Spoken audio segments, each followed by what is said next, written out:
नमस्कार। आप सभी को मेरा बहुत बहुत नमस्कार। आज हम लोग जानेंगे माता दिति के विषय में। माता दिति और अदिति दो बहन थी। दिति के गर्भ से असुर पैदा हुए और अदिति के गर्भ से सुर पैदा हुए, माने देवता। लेकिन गर्भ में ही जाके एक गर्भस्थ बच्चे का 49 टुकड़ा कर दिए इंद्र, जो भयभीत थे अपने गद्दी जाने से, अपने वध से, कि ये जो है बच्चा पैदा होगा तो मार डालेगा उनको। उस भय से इंद्र ने क्या क्या काम किया, क्या कृतज्ञता की, इसको आज हम लोग जानेंगे। तो लेकिन उससे पहले आप लोगों से अनुरोध है कि अगर आप सबने अभी तक इस चैनल को सब्सक्राइब नहीं किया है तो आप इस चैनल को सब्सक्राइब कर लीजिए और बेल आइकन की घंटी को दबा के ऑल पर करके रख दीजिए, जिससे कुछ भी ऑडियो लोड होता है तो इसका मैसेज आपके पास पहले पहुंच जाता है कि ये सत्संग की चर्चा, ये सत्संग आ गया आपके पास। और इसको शेयर भी करिए, लोग इसका आनंद उठाएं, इसका रसास्वादन करें, इसको सुने, श्रवणामृत करें इसका, जिससे इस कलिकाल में उनका भी कुछ भला हो जाए और आपका भी सत्संग हो जाए। तो हम लोग आगे बढ़ते हैं। भीष्म जी को पुलस्त्य जी समझा रहे हैं। प्रश्न भीष्म जी के हैं और पुलस्त्य जी उनको सारी बातें बता रहे हैं, उत्तर पुलस्त्य जी दे रहे हैं। पहले देवासुर संग्राम में भगवान श्री विष्णु और देवताओं के द्वारा अपने पुत्र और पौत्रों के मारे जाने पर दिति को बड़ा शोक हुआ। वे आर्त होकर, दीन होकर परम उत्तम भूलोक में आई और सरस्वती के तट पर पुष्कर नाम के शुभ एवं महान तीर्थ में रहकर सूर्यदेव की आराधना करने लगी। उन्होंने बड़ी उग्र तपस्या की। दैत्य माता दिति ऋषियों के नियमों का पालन करती थी और फल खाकर रहती थी। वे कृच्छ, चांद्रायण आदि कठोर व्रतों के पालन द्वारा तपस्या करने लगी।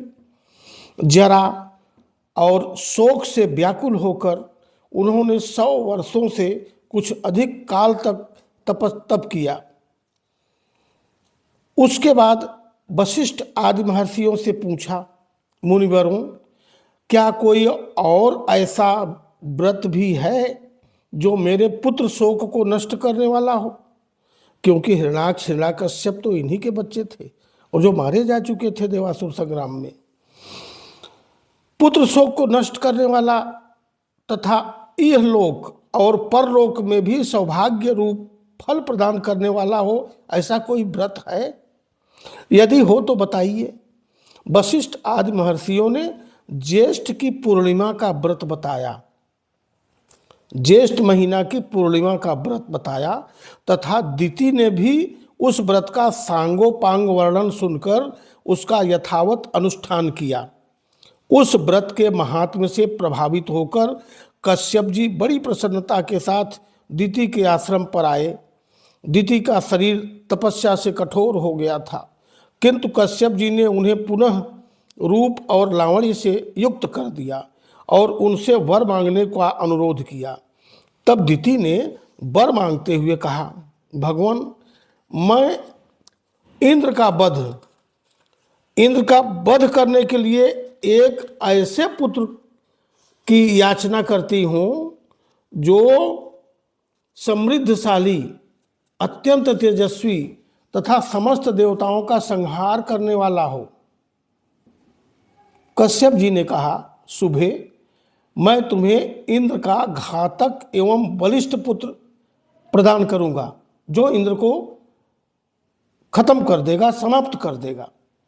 तत्पश्चात कश्यप ने दिति के उदर में, पेट में गर्भ स्थापित किया और कहा, देवी, तुम्हें 100 वर्षों तक इसी तपोवन में रहकर इस गर्भ की रक्षा के लिए यत्न करना चाहिए।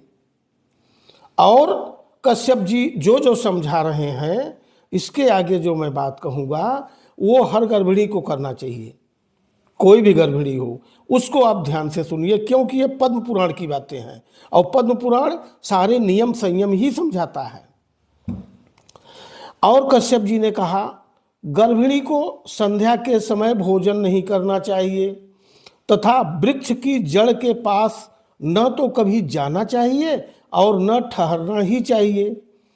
वह जल के भीतर न घुसे, सूने घर में न प्रवेश करे, बॉबी पर यानी बिल पर, किसी भी जीव जंतु का बिल हो उस पर खड़ी न हो, कभी मन में उद्वेग न लाए, सूने घर में बैठकर नाखून अथवा राख से भूमि पर रेखा न खींचे, न तो सदा अलसाकर पड़ी रहे और न अधिक परिश्रम ही करे, भूसी कोयले से, राख से, हड्डी और खपड़े पर न बैठे, लोगों से कलह करना छोड़ दे, अंगड़ाई न ले, बाल खोलकर खड़ी न हो और कभी भी अपवित्र न रहे, उत्तर की ओर अथवा नीचे सिर करके कभी न सोए, उद्वेग में पड़कर और बिना पैर धोए भी शयन करना मना है,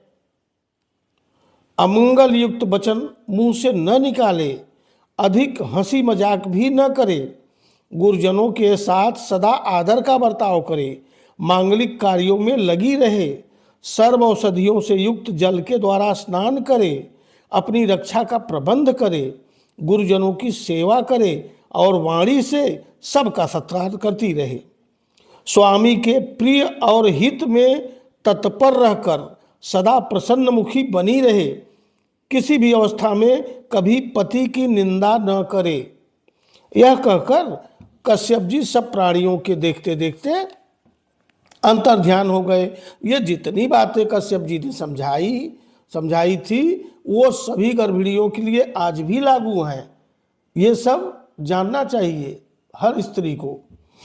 उसके पश्चात पति की बातें सुनकर दिति विधि पूर्वक उनका पालन करने लगी। इससे इंद्र को बड़ा भय हुआ। वे देवलोक छोड़कर दिति के पास आए और उनकी सेवा की इच्छा से वहां रहने लगे। इंद्र का भाव विपरीत था। वे दिति की कमी ढूंढ रहे थे कि कब ये कमी जो है इनके अंदर आए, कब ये किसी मौके पर चूक जाएं, अपवित्र हों और कब मैं अपना काम कर लूं। बाहर से तो उनका मुख बड़ा प्रसन्न था इंद्र का, किंतु भीतर से वे भय के मारे व्याकुल थे। वे ऊपर से ऐसा भाव जताते थे मानो दिति के कार्य और अभिप्राय को जानते ही न हों, परंतु वास्तव में अपना काम बनाना चाहते थे। तदनंतर जब 100 वर्ष की समाप्ति में 3 ही दिन बाकी रह गए, तब दिति को बड़ी प्रसन्नता हुई। वे अपने को कृतार्थ मानने लगी तथा उनका हृदय विस्मय विमुग्ध रहने लगा।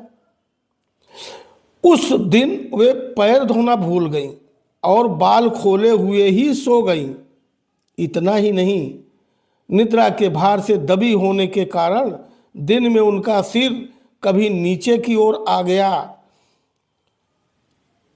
यह अवसर पाकर सचीपति इंद्र दिति के गर्भ में प्रवेश कर गए और अपने वज्र के द्वारा उन्होंने उस गर्भ में स्थित बालक के 7 टुकड़े कर डाले।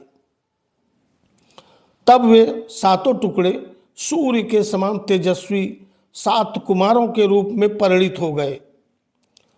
वो 7 बच्चे हो गए अंदर में और रोने लगे।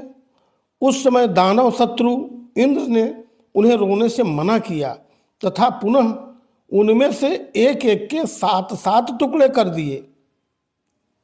इस प्रकार 49 कुमारों के रूप में होकर वे जोर जोर से रोने लगे।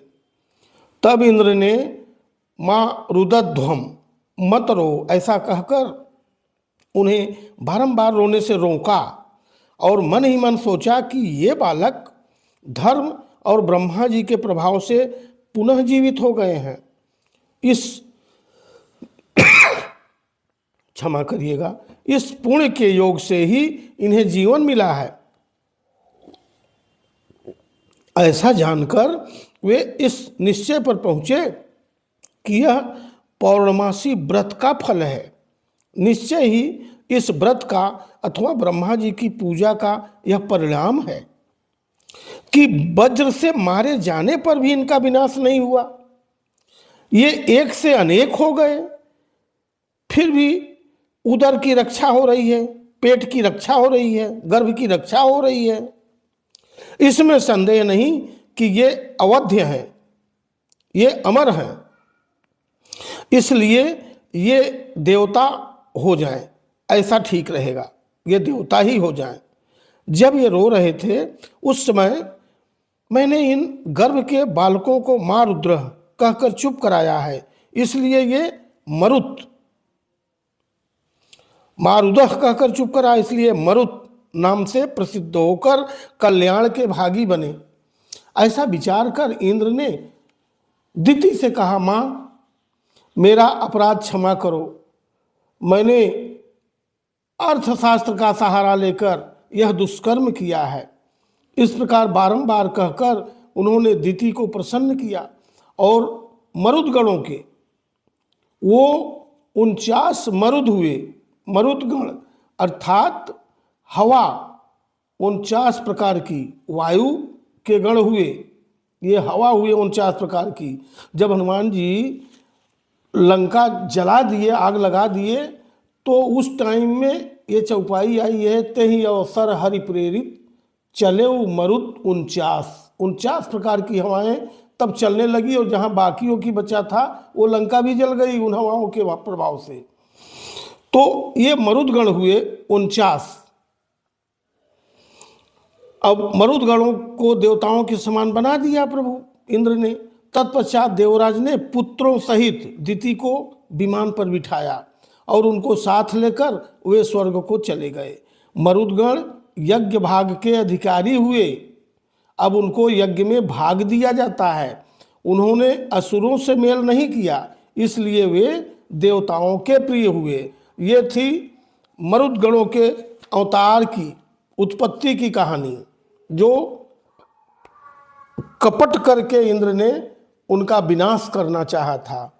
तो आप सभी को कैसी लगी यह कथा, यह सत्संग कैसा लगा? जरूर जो है आप इसका आनंद लिए हैं, पूरी तरह वीडियो में साथ बने रहे हैं और ये कथा आप तक पहुंच गई। इसका जो है श्रेय पद्म पुराण को, क्योंकि मुझे पढ़ने को मिलता है तो मैं आप तक पहुंचाता हूं। और आप सभी को मेरा बहुत बहुत नमस्कार। जय श्री कृष्णा, राधे राधे। शेयर जरूर करिए इसको और लोगों तक।